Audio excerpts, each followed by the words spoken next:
विद्यार्थी मित्रांनो नमस्कार. आज आपण आपल्या स्कॉलरशिप पुस्तकामधील मराठी या विषयामध्ये दिलेले समानार्थी शब्द हा भाग आज बघणार आहोत. येथे आपल्याला काही समानार्थी शब्दांची यादी दिलेली आहे आणि समानार्थी शब्दांवर आधारित काही प्रश्न आपल्याला विचारलेले आहेत. आपण ते प्रश्न आता सोडवूया. प्रश्न पहिला आहे, पुढील ठळक अक्षरातील शब्दांचे समानार्थी शब्द निवडून त्याच्या पर्याय क्रमांकाचे वर्तुळ रंगवा. त्यांनी काही शब्द दिलेले आहेत, त्या शब्दाचा समानार्थी असलेला शब्द आपल्याला दिलेल्या पर्यायातून निवडायचा आहे. पहिला शब्द आहे राजा. राजा या शब्दाचा समानार्थी शब्द आहे पर्याय क्रमांक 2 नृप. दुसरा शब्द आहे सदन. सदन म्हणजे घर. सदन शब्दाचा समानार्थी शब्द आहे आलय. आलय म्हणजे सुद्धा घर. तिसरा शब्द आहे आभाळ. आभाळ या शब्दाचा समानार्थी शब्द आहे गगन पर्याय क्रमांक 3. चौथा शब्द आहे मुलगी. मुलगी या शब्दाचा समानार्थी शब्द आहे पर्याय क्रमांक 2 कन्या. पुढचा शब्द आहे पाऊस. पाऊस या शब्दाचा समानार्थी शब्द आहे पर्याय क्रमांक 4 पर्जन्य. सहावा शब्द आहे समुद्र. समुद्र या शब्दाचा समानार्थी शब्द आहे पर्याय क्रमांक 3 जलधी. सातवा शब्द आहे उद्यान. उद्यान या शब्दाचा समानार्थी शब्द आहे पर्याय क्रमांक 1 उपवन. पुढचा प्रश्न आहे, पुढील ठळक अक्षरातील शब्दाला समानार्थी नसलेल्या शब्दाच्या पर्याय क्रमांकाचे वर्तुळ रंगवा. आपल्याला इथे काही शब्द दिलेले आहेत आणि त्या शब्दासमोर दिलेल्या पर्यायामधला या शब्दाला समानार्थी नसलेला शब्द आपल्याला शोधायचा आहे. पहिला शब्द आहे युद्ध. युद्ध या शब्दाला पर्याय दिलेले आहेत समर, लढा, संग्राम आणि फौज. तर समर, लढा आणि संग्राम ह्या सगळ्या शब्दांचा अर्थ युद्ध असा होतो, तर फौज या शब्दाचा अर्थ सैन्य असा होतो. त्यामुळे या प्रश्नाचे उत्तर आहे पर्याय क्रमांक 4 फौज. फौज हा युद्धाशी समानार्थी नसलेला शब्द आहे. दुसरा शब्द आहे रात्र. रात्र शब्दाला पर्याय दिलेले आहेत निशा, काया, रजनी, रात. यामधील निशा, रजनी, रात या सगळ्या शब्दांचा अर्थ रात्र असा होतो, पण काया या शब्दाचा अर्थ शरीर असा होतो. म्हणून पर्याय क्रमांक 2 हे या प्रश्नाचे उत्तर आहे. तिसरा शब्द आहे सुगंध. सुगंध शब्दाला पर्याय दिलेले आहेत सुवास, परिमळ, अमृत आणि गंध. यामधील सुवास, परिमळ, गंध हे सगळे सुगंध शब्दाचे समानार्थी शब्द आहेत. अमृत याचा अर्थ ढग असा होतो, म्हणून पर्याय क्रमांक 3 हे या प्रश्नाचे उत्तर आहे. चौथा शब्द आहे वंदन. वंदन शब्दाला समानार्थी शब्द दिले आहेत चरण, प्रणाम, नमन, नमस्कार. तर या पर्यायामधील प्रणाम, नमन, नमस्कार या सगळ्या शब्दांचा अर्थ वंदन असा होतो. यामधील चरण या शब्दाचा अर्थ पाय असा होतो. त्यामुळे या प्रश्नाचे उत्तर आहे पर्याय क्रमांक 1 चरण. पुढचा शब्द आहे सिंह. सिंह या शब्दासाठी पर्याय दिलेले आहेत केसरी, सारंग, वनराज आणि शार्दूल. तर यापैकी केसरी, वनराज आणि शार्दूल हे सिंह या शब्दाला समानार्थी शब्द आहेत. यापैकी सारंग हा शब्द हरिण, हत्ती आणि कमळ यासाठी वापरला जातो. त्यामुळे पर्याय क्रमांक 2 हे या प्रश्नाचे उत्तर आहे. सहावा शब्द आहे वारा. या शब्दाला पर्याय दिलेले आहेत वायू, वात, पवन आणि शर. यापैकी वायू, वात आणि पवन हे वारा शब्दाचे समानार्थी शब्द आहेत. शर या शब्दाचा अर्थ बाण असा होतो. त्यामुळे शर हा शब्द वारा या शब्दाला समानार्थी शब्द होऊ शकत नाही. म्हणून या प्रश्नाचे उत्तर आहे पर्याय क्रमांक 4 शर. पुढचा शब्द आहे पाणी. पाणी शब्दाला पर्याय दिलेले आहेत जल, पय, पीयूष आणि उदक. यामधील जल, पय आणि उदक या शब्दांचा अर्थ पाणी असा होतो, तर पीयूष या शब्दाचा अर्थ अमृत असा होतो. म्हणून पीयूष हे या प्रश्नाचे उत्तर आहे पर्याय क्रमांक 3. पुढचा प्रश्न आहे योग्य उत्तराच्या पर्याय क्रमांकाचे वर्तुळ रंगवा. मेघ या शब्दाचा समानार्थी शब्द कोणता? पर्याय आहेत पवन, वर्षा, पयोद आणि हिम.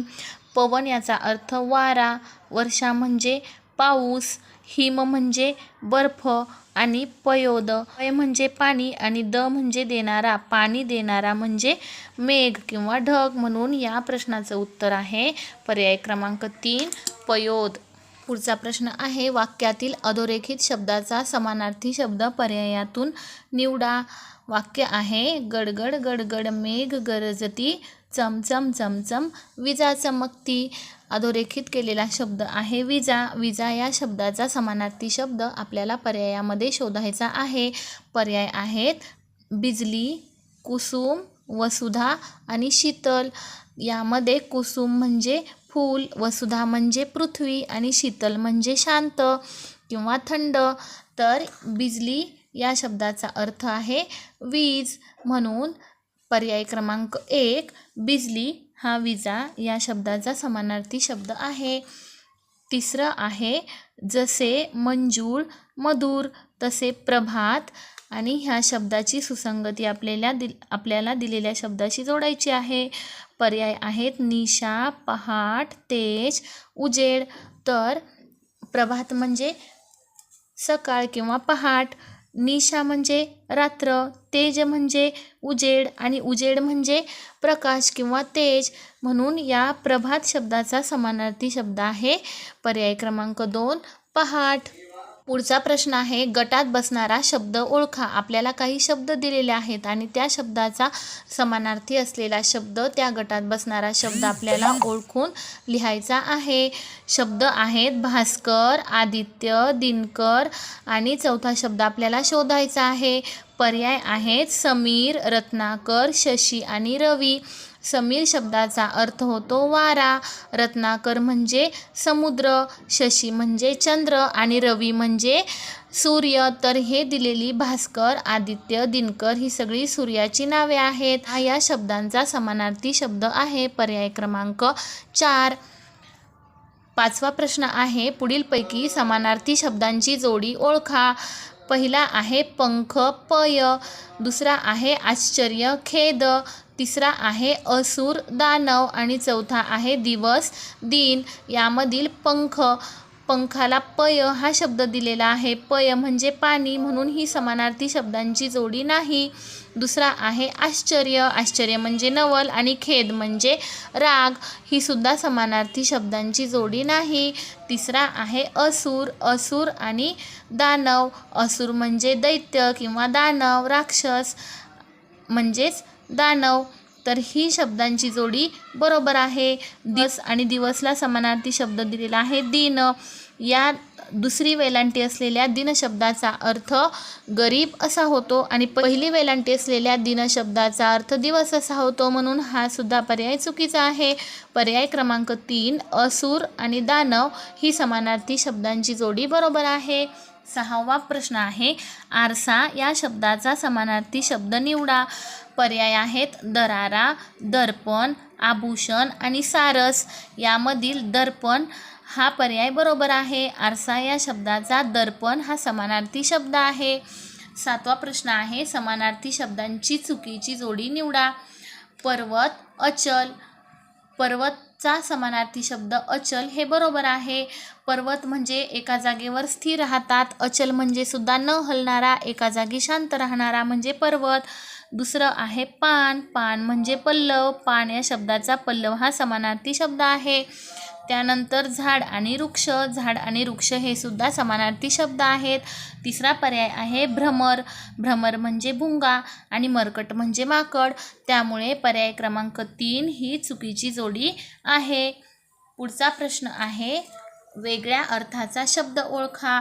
पर्याय आहेत दैत्य, असुर, सूर आणि दानव. तर दैत्य, असुर, दानव ही सगळी राक्षसांची समानार्थी शब्द आहेत. यामधील सूर हा शब्द वेगळा आहे. सूर या शब्दाचा अर्थ संगीत असा होतो. त्यामुळे पर्याय क्रमांक 3 हे या प्रश्नाचे उत्तर आहे. पुढचा प्रश्न आहे शरीर या शब्दासाठी समानार्थी नसलेला शब्द निवडा. पर्याय आहेत तनू, देह, काया, नयन. तनू, देह, काया हे तीनही शब्द शरीर शब्दाचे समानार्थी शब्द आहेत. नयन याचा अर्थ डोळा किंवा डोळे असा होतो, त्यामुळे पर्याय क्रमांक 4 हे या प्रश्नाचे उत्तर आहे. पुढचा प्रश्न आहे पृथ्वी या शब्दासाठी समानार्थी शब्द कोणता? पर्याय आहेत वसुंधरा, कौमुदी, सरोज आणि सुधा. कौमुदी म्हणजे चांदणे, सरोज म्हणजे कमळ आणि सुधा म्हणजे अमृत. वसुंधरा म्हणजे पृथ्वी, म्हणून पर्याय क्रमांक 1 वसुंधरा हे या प्रश्नाचे उत्तर आहे. पुढचा प्रश्न आहे स्वरालीचा स्पर्धेत पहिला क्रमांक आल्याने सर्वांना समाधान वाटले. या वाक्यामधील अधोरेखित शब्दाचा समानार्थी शब्द पर्यायातून निवडा. समाधान या शब्दाला अधोरेखित केलेले आहे. पर्याय दिलेले आहेत मोहक, मोद, माया, अचंबा. मोहक म्हणजे आकर्षक, मोद म्हणजे आनंद, माया म्हणजे प्रेम किंवा ममता आणि अचंबा म्हणजे आश्चर्य. स्वरालीचा स्पर्धेत पहिला क्रमांक आल्यामुळे सर्वांना समाधान वाटले आहे, म्हणजे समाधान म्हणजेच मोद किंवा आनंद, म्हणून पर्याय क्रमांक 2 मोद हे या प्रश्नाचे उत्तर आहे. चा प्रश्न आहे जसे पुढारी नायक तसे स्तुती. पुढारी म्हणजेच नायक, म्हणून स्तुती म्हणजे प्रशंसा. पर्याय क्रमांक 4 प्रशंसा असे या प्रश्नाचे उत्तर आहे. प्रश्न 13वा आहे समानार्थी शब्दांची चुकीची जोडी निवडा. पहिली जोडी आहे हरिण, गज. दुसरी आहे बैल, पोळ. तिसरा आहे घोडा, अश्व. चौथं आहे कुत्रा, श्वान. बैल म्हणजे पोळ, बैलाच पोळ असं म्हणतात, म्हणजे ही बरोबर जोडी आहे. घोडा म्हणजे अश्व, घोड्याचा समानार्थी शब्द आहे अश्व, म्हणून ही जोडी सुद्धा बरोबर आहे. चौथा आहे कुत्रा, कुत्र्याला श्वान असे म्हणतात, म्हणून हा सुद्धा पर्याय बरोबर आहे. पहिली जी जोडी आहे हरिण, हरिणला समानार्थी शब्द दिला आहे गज. गज या शब्दाचा अर्थ हत्ती असा होतो, त्यामुळे पर्याय क्रमांक 1 ही चुकीची जोडी आहे. पुढचा प्रश्न आहे वेगळ्या अर्थाचा शब्द ओळखा. पर्याय दिलेले आहेत लढा, संग्राम, संघर्ष आणि महिमा. लढा, संग्राम, संघर्ष हे सगळे एकाच अर्थाचे शब्द आहेत. त्यामधील महिमा ह्या शब्दाचा अर्थ वेगळा आहे. महिमा म्हणजे महात्म्य किंवा मोठेपणा. तर या प्रश्नाचा पर्याय क्रमांक 4 हे बरोबर उत्तर आहे. गटात बसणारा शब्द निवडा. इथे आपल्याला काही समानार्थी शब्द दिलेले आहेत, त्यांच्या गटात बसणारा शब्द आपल्याला निवडायचा आहे. सदन, आलय, निकेतन. तर सदन, आलय, निकेतन या सगळ्या शब्दांचा अर्थ होतो घर. तर या घर शब्दाला समानार्थी शब्द आहे भुवन, म्हणून पर्याय क्रमांक 2 या प्रश्नाचे उत्तर आहे. विद्यार्थी मित्रांनो, स्कॉलरशिप परीक्षेच्या अभ्यासाशी संबंधित व्हिडिओ बघण्यासाठी आपल्या चॅनलला सबस्क्राईब करा.